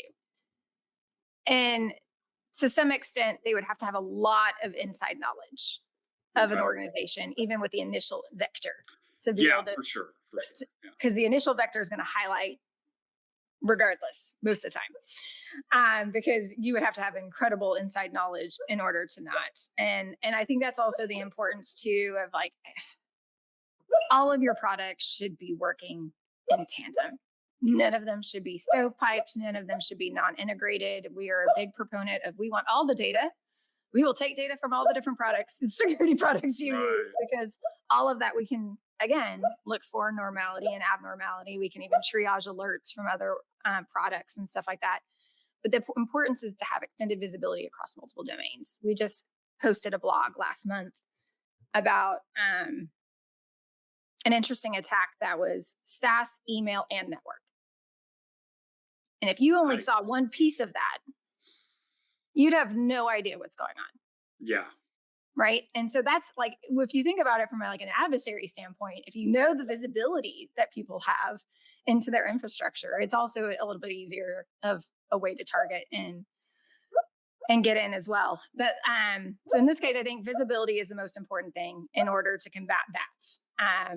Second, it is a constant game. So like we look at the individual asset. We also look at the multiple peer groups that it's in. So we can actually find small variations in pattern of life or behavior as soon as that asset starts doing anything outside of its normal behavior or any of the peer groups that it's in.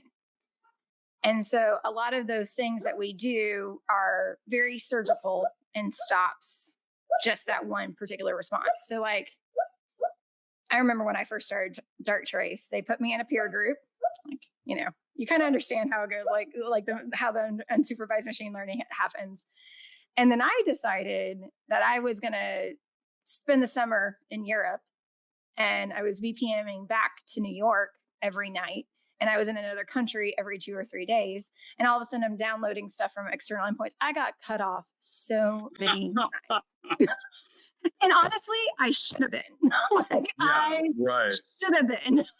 Like, I am acting abnormally to my behavior. I am acting abnormally to the peer group I'm in. Eventually, it learns my behavior. It puts me into different peer groups, right? And so this goes to do I sit and wait And then you're talking about you have to have some sort of advanced reconnaissance tools that could potentially also highlight an anomalous activity on that endpoint. But if you're Sure. trying to collect the information as what is the normal pattern of life for that particular asset, so that maybe I could try to mask myself in there, but that in and of itself would highlight as anomalous. Right. So there's multiple steps in there that will get alerted with a attentive security team.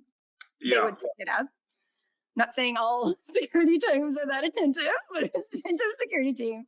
Now, again, I started this conversation with no AI is a silver bullet. So we have our own red team, and we're testing those exact same scenarios Nice. continuously. Because how do you defend against even the AI versus AI or advanced threat actor versus AI? Because again, AI is now a target, right? Mhm. So how do you defend against that if you're not actively testing it? And that is adversarial testing. And we have shout out to Justin killing it with his team. So I feel a little bit safer. I actually tell him, I'm like, I actually hope you do find stuff because that just makes our product Yeah. better. Right? Right.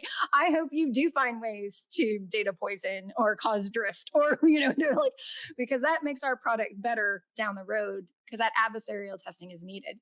And this goes back to a comment you said at the very beginning, which I get it. Every organization should be doing this, right? Thankfully, you're doing it. We know a lot of folks in the community who are doing it in all these organizations. But a lot of times, if they are successful, which you, as a red team, you want to be successful. You want to find something to improve it, right? You Of want course. to be able to mitigate that risk. If they're successful, we can't share it in the community, right? Yeah. Which is unfortunate. So there is an inherent all the different red teams aren't really sharing a lot with each other because if they aren't successful, that just looks like a good marketing win. And Right. if they are successful, it's good for the organization because you're just bettering your product. Yeah. Yeah, that's a tough one because, there's been ongoing debate. It's still going on. I can't believe it about within traditional security and red team where like sometimes people get mad when red teams publish research, like genuinely very upset. And I've been accused of this in the past where it's like you're helping the attackers. You know, you're Well, not if you you're causing not if you mitigated the risk, you're helping other people in the community. well, right. But that's what, a lot of times it's blue teamers usually, right? People that get upset about it. I can't believe that you would put this tool out or this blog or whatever. You're like causing damage. And there's a whole debate there I could talk about for a while, but you know, there is this sense that this information could be dangerous, cause problems. But at least when it's traditional security, I'm like, hey, well, you can just patch or whatever. Like I included the thing you need to do in the blog, right? To detect it or patch it or mitigate it, whatever. And so I think in more traditional red team, we could be responsible about disclosure. We contact the vendor, we give them time to implement a fix. Then when the blog comes out, it's like, hey, either this has been fixed, you need to go patch, or here's how you detect it, here's how you mitigate it, here's some Yara rules, whatever, right? But it's more difficult with red teaming AI and large language models because I can't necessarily do that. So I can find an attack vector that works, but is there a patch? There's no, you can't just patch, right? And it's like, It depends on the attack vector. it depends. Yeah. It But depends on the attack vector, but there are some you could probably mitigate. Some yeah, we're still figuring out. exactly. Right. So there's like, yeah. So it's like, or like I've seen papers on attacks against large language models that work across like 80% of the models they tested. It's like it's a commonality, right? And it's like, okay, well, how do we mitigate this, right? And They if have to it's like change their pre-processing. right, you're talking about changing their pre-processing, you're talking about training models differently, sometimes in the worst case scenarios, we don't even know what the root cause is of the problem. So how do Yeah. you so how do you fix that, right? And it's like so there are situations right now, I think with red teaming and AI and large language models, like I've held stuff back from public release because I felt like it was dangerous and I didn't have a way to tell people how to mitigate it. So I didn't publish it. Right. So there's definitely room for that, where you can't always share everything right now. But I hope that we get better at how we create these models with security in mind, how we integrate them into either our organizations or existing services with security in mind. Like if we have security at all these different steps along the way, then I don't think that'll be such a problem because there'll be effective mitigation strategies. I think that it's a problem right now because a lot of this stuff got pushed out without the security during the development life cycle, right? Like, Yes. so so that's totally understandable. But it's awesome that Darktrace has a red team and is doing the work. Um, I know some big name organizations that are late to the party on that and are just starting to stand up red teams. Or I mean, I'll call out OpenAI because it was public information. Like I said, it sounds like I trash them all the time, but I think they're great. But they actually are. I remember ChatGPT had been out for 6, 7, 8 months. 8 months when they announced the formation of a red team, and they were hiring for it, and I saw the postings and stuff, and I think they put out a blog about it. But yeah, it's like, well, wait a minute, this thing's been on the internet, public use. It's been out there for 6 to 8 months. So clearly this wasn't thought of before, right? Like this wasn't, you definitely weren't doing this when you were like preparing this model, when you were creating the model, when you were thinking about releasing it. Like this was not involved if you're just now creating the team and hiring for it. And I think that happened at several other big name players too. And I'm only mentioning OpenAI because they themselves wrote about it, which I appreciate. But I know others who haven't, written about it in that way, but you can kind of get the clues from their hiring process, like the jobs that you see posted on LinkedIn. You go, I see that you're hiring like as many people as you can for this AI red team, but you've had this product out for a while, right? So I think that'll improve. I do. I think so too. So I do. And especially because, well, we started off like most of our executives were either UK or US government. So we were coming at it from a security mindset at the get go. So thankfully, I will say that was kind of one of the easy decisions of why I decided to join Darktrace. But for the most part,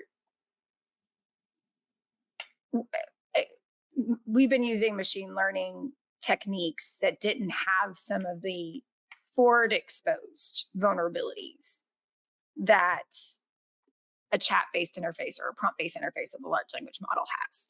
Right. And when you talk about that, what I think was really cool about what OpenAI did, and I will say I'm really, really glad they did it. Though I have in previous talks also talked about how it was released with no data integrity and security wrapped around it. You got to call them out. At the same time, it drastically changed the way humans interact with machine learning, and it drastically changed the way humans interacted with data. So from the computer-human interaction side of my expertise, I'm like, hey, this is a game changer. And now, all of a sudden, everybody has an appetite to want to better use data. Yes. Yeah. And I think about it from a security standpoint. I think about it from like a security operations center. Like half of our jobs were like hunches. Like we're like, we have this data, we have this limited visibility. We think it's this. It can kind of fit our hypothesis, and let's run with that, right? And then I've had multiple, like I was a consultant for a long time, and I had a government entity reach out to me and show me like a pattern of behavior. And they had no idea. And I was like, oh my gosh, they're doing XYZ. And this is Sure. amazing. This is so freaking cool. Right. Like, cause I was like, it was a totally different thing that I'd ever seen in my entire life.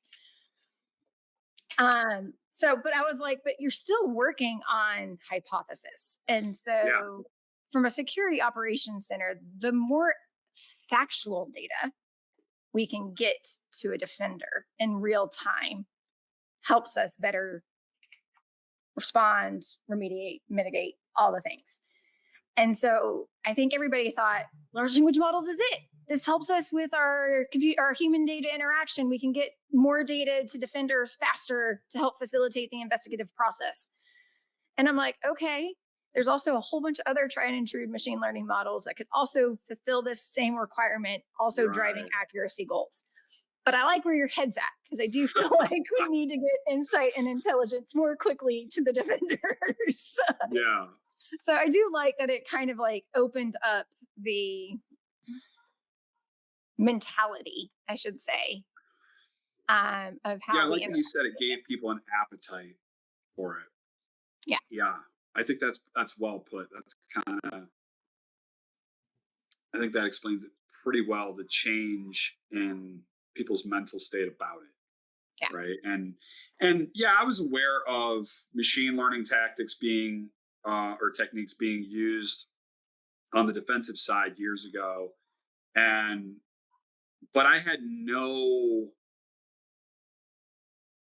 concepts about using it for offense at the time. I was well aware of how it was being used defensively.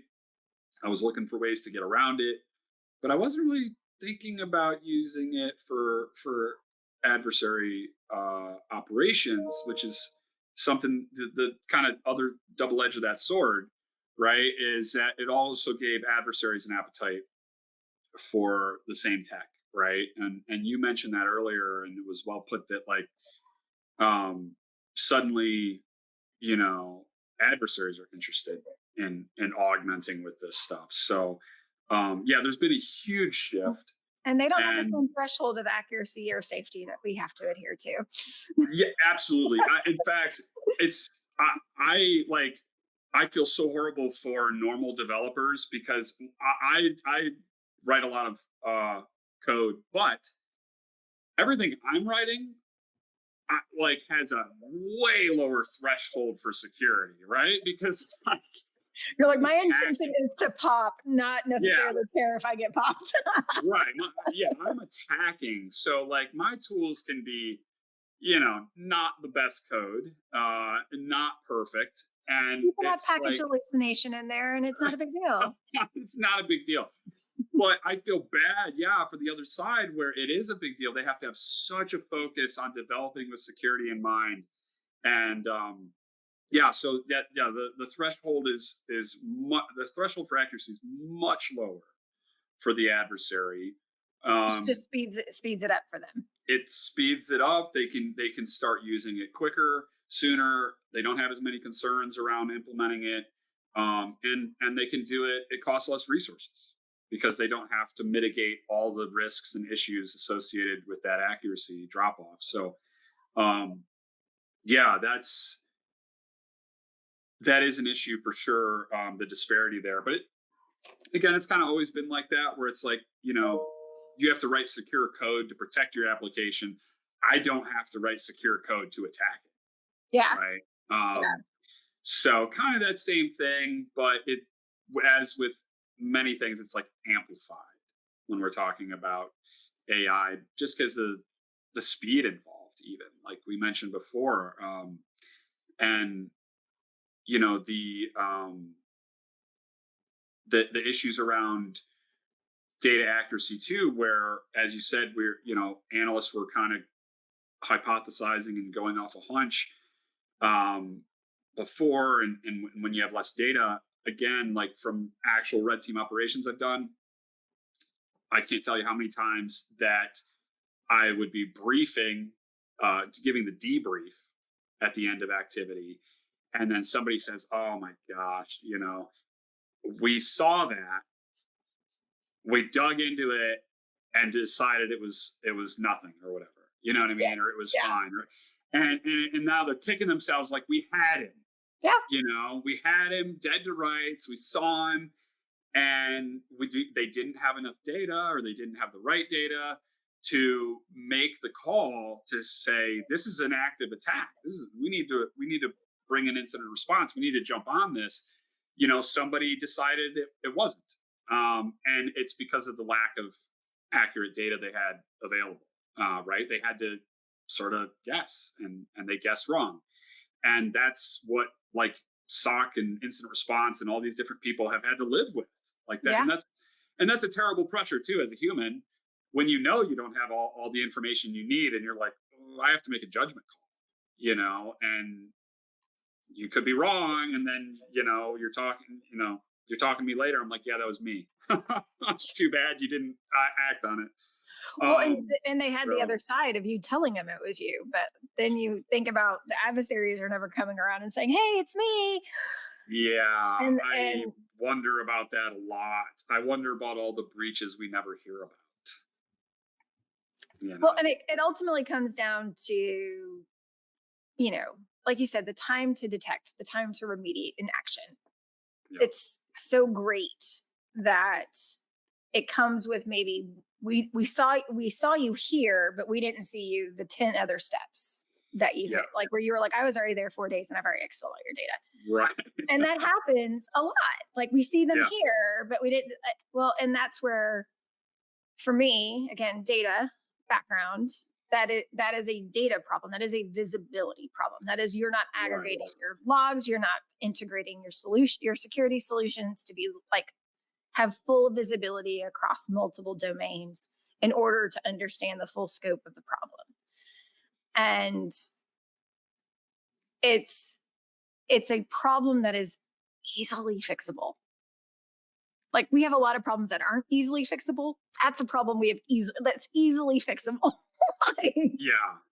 Might not uh, be cheap, but may not be cheap. You're right. It may yeah, not be cheap. but it can be done with high accuracy. Yeah, Yeah, and I feel like absolutely. that just gives you more data, and then the use of machine learning to augment analysis, triaging, detection, response, remediation, and then I think we were going to talk about it at some point, but threat vulnerability mitigations. Um, but you need to have that data. You need to have access to all the data, as well as if you're using machine learning to augment this, how did it come to its conclusion so that you can better operationalize it? Yeah, absolutely. So, all things considered, though, it sounds like you are optimistic, Oh yeah, very much so, about the integration of, or this intersection of AI and security. yes. We should be the biggest users. I Yeah. mean, we I don't understand. I mm, I It is important to evaluate your data. It is important to evaluate the right machine learning technique. Not all machine learning techniques can be used for everything, despite our growing rapid obsession with AGI. Um, so you can find other machine learning algorithms and techniques that are much more effective and accurate and can be safely applied in the short term, as opposed to some of these other solutions. And then also just, I do feel like I said, security is probably the most critical space that we should be using machine learning in order to augment our detection and response. I think autonomous response is critical as we're going through this, and then augmenting remediation and threat vulnerability prioritization and mitigation plans. It's one of the safer spaces to do it because we're not working with um, a lot more ethical implications that other industries are working with. And it's one of the more critical aspects that we should be doing it, because we do need to get visibility and data, insight and intelligence to defenders faster so that we can reduce damage and reduce potential risk. So I think it's one of those things that I'm like, if your security, like if an organization's security team isn't doing it, I'd actually be a little concerned, because I do feel like we're probably the best target industry to be using AI. And we're needed to secure the use of AI across other industries. Yeah. Yeah. I think security, I agree, is should be one of the biggest customers, users of AI. I think also the military. I mean, I think that that's a given. I don't know exactly where the report came from, or the information. I have to look into it again. But I was hearing about how there's been testing of like um, AI flying, jets, fighter jets, and they were testing dogfighting against humans, and the AI was winning 100% of the time, right? And my first thought is, well, now we're just going to have like AI flown planes shooting other AI flown planes, because why would you not, integrate AI into these systems if you see those kind of results? And so I think, maybe that'll help people kind of think about it and take it more seriously when they see a report about AI versus AI in cybersecurity, and they're maybe not taking it very seriously. Okay, well, I think you could probably wrap your head around and think about automated drones, planes, that have kinetic effects, and those going up against other automated systems that are meant to shoot them down. Um, you know, I'm I mean, I assume that like the Iron Dome and stuff, like those kind of systems for defense for shooting down projectiles and stuff, already have some machine learning and AI integrated, right? And so, like, we're already there. We're already kind of there, where you're going to have autonomous agents being used for all kinds of applications, going up against each other. So that's just I, autonomous agents and kinetic war. And we're yeah, going to have the same in cyber. exactly. Exactly. That's kind of my point there, is if you can wrap your head around and imagine and agree that we're going to have autonomous agents in kinetic warfare, then why wouldn't we, in the digital space, right? So that was kind of why I brought that up. Well, That it really struck home for me when I heard about that with the jets, the fighter jets and the dogfighting. I'm like, oh, okay, this maps directly to what I'm going to see in the digital space. well, and they did it was really, I mean, a great book. This is How They Tell Me the World Will End by Nicole Carignan. It's about the cyber arms race from late 90s on to 2017. I think she ends it. And, there's a lot of parallels, excuse me, in this That's book about the nuclear arms race, the cyber arms race. We are 100% in an AI arms race now. It was like that book ended in 2017, which I thought was interesting timing. Nicole Carignan, you probably need to do a second book, a sequel. yeah, It's going to be an interesting era. yeah. I need to read this one. Oh, it's a great book. Oh my goodness, you would love it.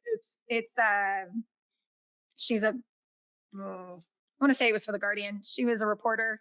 Could have been a different publication. I apologize if I misquoted that. But she just spent time on the cyber arms market. Wow. Yeah, Uh, it looks like a quick lookup. It looks like it says New York Times New York Times. cybersecurity Okay, there we reporter. She may have been at the Guardian too. People move go. At some around. point, yeah. Yeah. So it's a great read for anybody who hasn't read it. I strongly suggest, actually, it's recommended reading for all of our cyber threat hunters at Darktrace. Cool.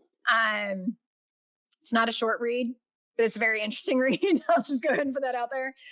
But I think it's one of probably the best summarization of a non-government person could give to what the cyber arms race looked like over the last 20 years. Yeah. And now we're talking about like an AI arms race. And that is definitely going to have massive implications within the cyberspace. But I'm not a doom and gloom kind of person. I do think this is the early days, right? And I think defensively, I think we are matched. I don't think that offensively they're like light years ahead of us. I don't, Sure. it is a cat and mouse game, always has been, but I think defensively we're matched. It's just, convincing all of the security practitioners to jump on board with us and dive down the rabbit hole. Yeah, absolutely. On that point, you have been an advocate for this and getting security practitioners to pay attention to this stuff and get involved. It's something again I've tried to do within my own kind of niche space of like red team and testing and everything. Where can people keep up with you and the information that you're putting out? I mean, LinkedIn is probably the best place to do it. I kind of I was a part of the mass exodus of Twitter when it turned X. So I apologize for all of those folks. I do like to post stuff time to time whenever I actually get a chance to do research. Whenever I find an interesting article, white paper, textbook, I post it on LinkedIn. Again, just an effort for knowledge sharing. I'm happy, reach out to me. I know we're going to post a lot of resources with this, but I also keep a running list of online courses that are either free to cheap. Most of them are focusing on like linear algebra or machine learning or autonomous agents in that regard, as opposed to, I don't have a running list of cybersecurity because most of the people I know are already in cybersecurity. So I'm just trying to cross skill them into understanding how machine learning works. And there's also a ton of folks out there who have better resources to get to if you're interested in getting into cybersecurity. So this is more if you're already in cybersecurity or data science. I can give some resources of courses to get a foundational understanding of machine learning. And it's just like your colleague had said, I read a lot. I mean, I am 25 plus years into my career and I do a lot of reading because it's never going to change. I came in with machine learning background into Darktrace, and then I showed up and they're like, great, you're going to be able to explain all of our AI to the rest of the world. I was like, cool. What kind of machine learning models do you have? And they gave me a list and I was like, and I'm reading textbooks because they're using a lot of advanced unsupervised machine learning techniques that I've never worked with. So I had to get my hands dirty and take some online courses, read some textbooks to get a very good understanding as to how the data flows. Again, you can't build trust with machine learning without you understanding how does it work? How is it like how is the data coming out? How is that insight and intelligence found? And then how do I operationalize it and use it? So even this far in my career, I'm still doing a lot of educating. Of course, a lot of it is self-educating, which I feel like it might be a result of like the time I grew up in, because we didn't have cybersecurity when I was going Sure. to college. So, I mean, that wasn't even a thing. I got hacked in a foreign country in 2003. That was my inroads into understanding what that aspect was. But so it was a lot of self-learning and security. So I felt like that was no different as to going into AI. So all the security practitioners who you had to pick up some books, you had to start tinkering around, you just do the same thing with AI.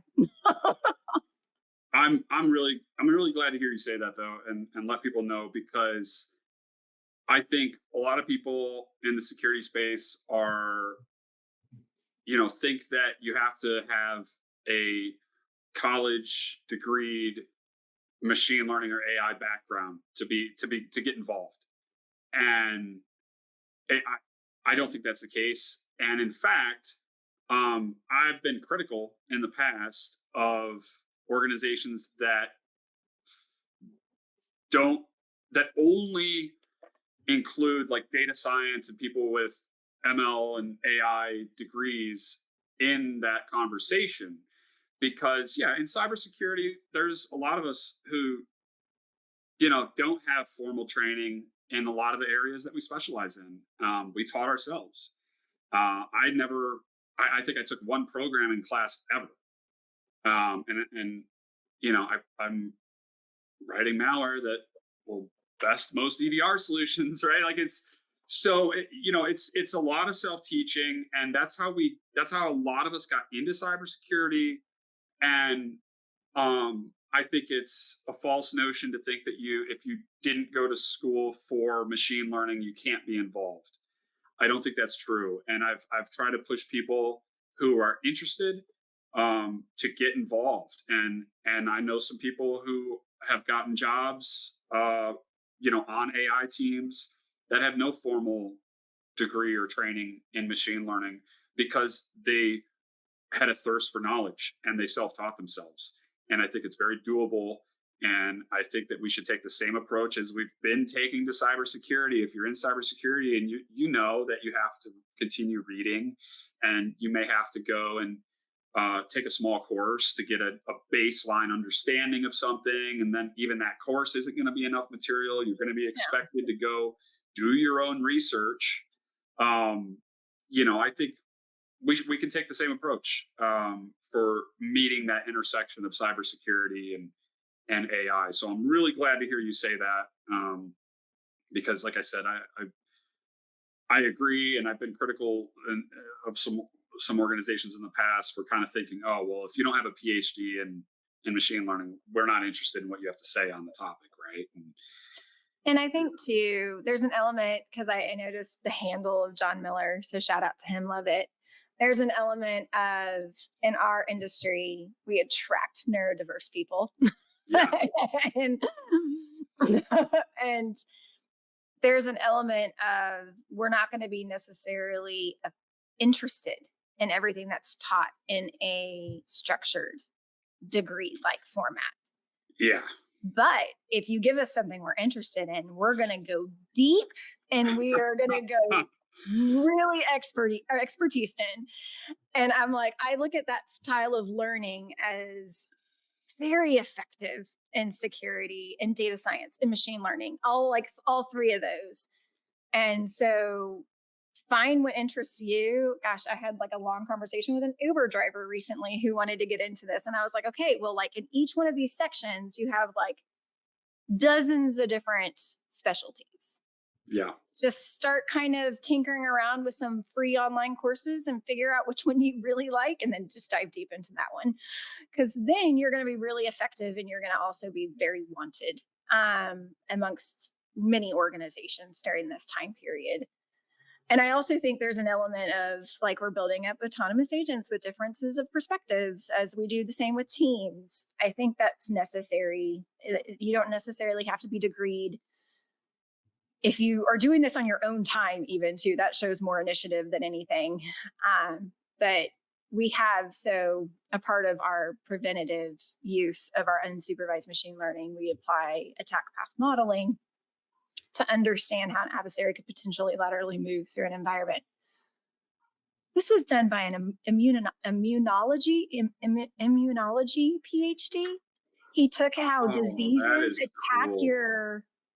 your immune system and applied that algorithmic knowledge to how could somebody potentially attack infrastructure. Yeah, so, of course. It wasn't a machine learning PhD. It wasn't even a cybersecurity PhD. It was a health immunology expertise. So I think just bringing different perspectives and viewpoints to solutions, you have a much more interesting solution as a result. Yeah, I totally agree. Yeah, that is a good point as well. I think it is important to get those different perspectives, and I'll give a shout out here to NVIDIA for one of the early papers on putting together like an AI red team and AI testing teams, and they specifically talked about that, and they specifically talked about how they felt they had success bringing these people together onto the same team, data scientists and machine learning engineers, alongside people with non-traditional backgrounds or cybersecurity backgrounds, and getting them on the same team. They felt that they had better success than when they were separate.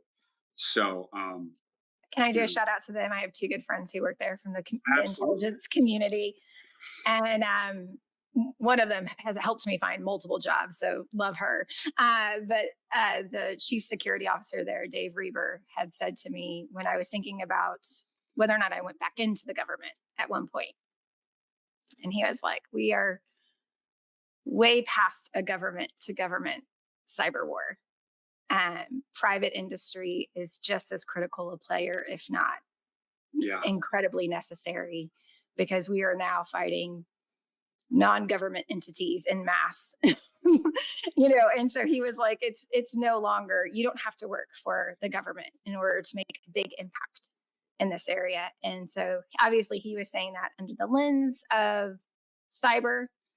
I think that also applies in the lens of AI. And so I think you can make an impact in multiple different places. Yeah, I think that's a good point as well. I think anyone getting involved in this space has a chance, especially now, to have a big impact and help shape, where this goes, what it ends up looking like for us. And so, I just highly encourage people who have the interest to get involved. If you've been in security and you've been kind of paying attention, kind of looking at this, but you're not sure where to start, I'm going to put together a list of resources. Nicole sourced a bunch and shared them with me. I'm going to add some to it. We're going to put out some resources about this. And I really encourage people that have that sort of curiosity for learning. I always think of it as like a hacker mindset, to start getting involved now. And, I think there's going to be a ton of opportunity to get involved over the next few years, just a massive amount of opportunity, but also an opportunity to, like you said, have a real impact on how this technology shakes out and what it looks like. So, Nicole, you have been fantastic. You're like top of my list, one of my favorite people to talk to about this. And I know that we could keep going. So I'm just going to say, I'm going to have to bring you back to touch on the things we couldn't get to today, because you're just a wealth of knowledge in this area. And I really appreciate your perspective. Oh, I thoroughly enjoyed this. Thank you for having me on. Thank you so much. Bye, everyone. To an end, to an end, to an end.